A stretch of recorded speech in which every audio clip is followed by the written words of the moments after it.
I've randomly been feeling quite nostalgic for The Division Heartland recently. Couldn't really tell you why, but it caused me to go back and relive some of the news, trailers, all of that we used to get for the game, and that made me realize that this anniversary was coming up. 2 years ago today, on May 15th, 2024, was when the news broke that the game was being canceled. Now, I'll be upfront with all of you, I don't have a huge objective with this video, I just figured I would come on, pay my respects, if you will. I also think it's important for us to continue to keep the Red Storm team in our thoughts. We did a video a couple weeks back on how it was announced that the entire remaining game dev division at the studio was laid off, resulting in 105 cut positions. The studio does remain open, but it operates now solely as like IT support for Ubisoft, basically. And as we said then, that is immensely tragic. I think it is a permanent stain on Ubisoft's legacy, given that Red Storm was the studio to pioneer Tom Clancy game dev all the way back in the 90s, and in many ways paved the way for the division to get created at all. So I truly hope that those folks have been able to find work and other opportunities since then. If not, I deeply hope that that comes their way soon. And although that happened 2 years later, that move is absolutely directly connected to Heartland's cancellation, as it was the last project that Red Storm led and had control over. After it was taken out, they were moved on to support work for other various projects in the Ubisoft ecosystem. And so in many ways, Heartland was their bid at trying to strike out on their own once again and reclaim that lead dev status after working as support on the Division 1 and 2 for several years. Of course, that did not end up working out, and here we are today. Now, I know that not everybody loved the idea of Heartland, there's no denying that. It was an extraction shooter by nature, and even in today's times, you've seen games in that genre prove to be incredibly polarizing. Players seem to either love or hate them, and only a rare few, like Arc Raiders, for example, seems capable of striking that mass market appeal. It was also later confirmed that Heartland began development as Division 2 DLC way back in like 2019, and so that led many people to hold a grudge against the idea of it being standalone. It also absolutely took some risks just by its premise alone. It was featured in a fictional location, which is very opposed to the Division 1 and 2's emphasis on replicating real-life settings. It would have featured pre-made characters that you chose between, going away from having us design our own Division agents, which I know is a big sticking point for many. But at the same time, I do think that they had some genuinely interesting ideas and innovations in the extraction space. Their handling of PvE and PvP was a big one. Again, even in modern extraction games, that remains a contentious point, where these games are historically PvP based, however PvE players want to play without that stress and threat. Heartland was pitching a day-night cycle, where runs would begin at morning time, you loot up and explore, and other agents that you run into at that point are friendly. However, when nightfall hits, that is when PvP got turned on, and the world would become way more lethal and dangerous, meaning you had to time your runs and extractions accordingly depending on what kind of gameplay you wanted. So in turn, that allowed people to choose their own experience and their own risk, but it was all still contained within one seamless mode rather than sectioning the two off completely. Also, the contamination mechanic that they had seemed really neat. Of course, Division is known for contamination mechanics due to the nature of its lore. However, instead of static contamination zones that required higher level filters like Division 1 and 2 has, Heartland had this dynamic contamination feature where different bubbles and pockets of it would appear, and they would expand in size, change in shape, they could merge with other pockets, and so that meant that you never really knew what routes would open up, which would disappear, and that seemed to just create an additional layer of unpredictability that likely would have been quite fun. Now, I know, I'm not fooling anybody. Just by the fact of me making this video, you probably could have guessed, I was very excited for Heartland, and so my coverage and memories of it here are certainly biased in that direction. I've also told this story before here on the channel. Heartland is the sole reason that I continued making YouTube videos and why the channel is still here today. Back in 2021 was when we learned that the Division 2 team had all moved on to Star Wars Outlaws development at Massive, and so that meant that no further big DLCs for Division 2 or the Division 3 was coming anytime soon, which was quite believed back then. And so I was seriously considering leaving the channel behind and continuing on to other pursuits in life if the franchise that I loved was going to be dormant for some time. But that was when the rumors began stirring that Red Storm was cooking something up,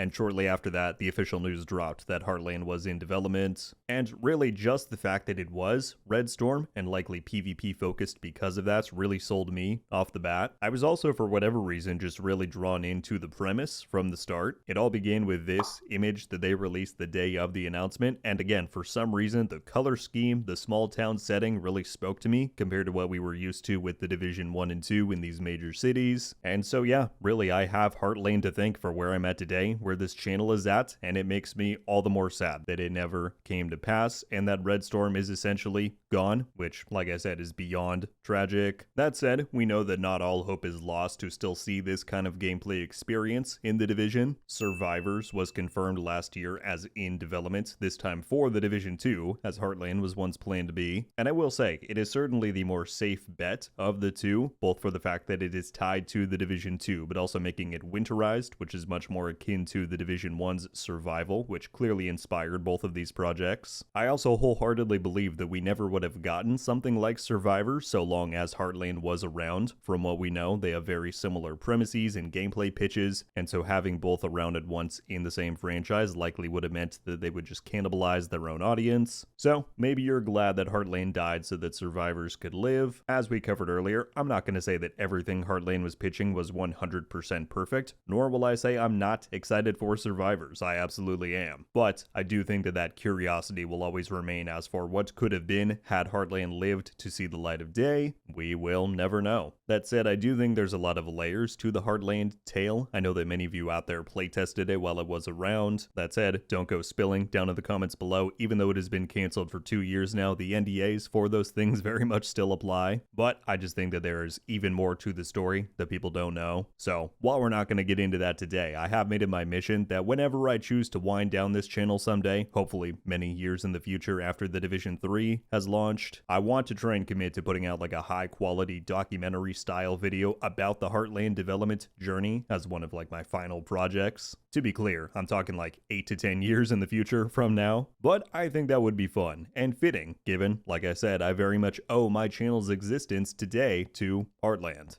So that's all I've got, folks. I just wanted to jump on and yap for a few minutes about what could have been. Rest in peace, Heartland. Again, my thoughts go out to all of those who were at Red Storm recently affected by the layoffs. I truly hope that they're able to find new opportunities ASAP. But yeah, folks, give me all of your thoughts on Heartland 2 years later after its cancellation. What did you think about it back then? What do you think about it now that we have something like Survivors in development? I'll be curious to know. That's all from me. Until I see you next, RogueGold.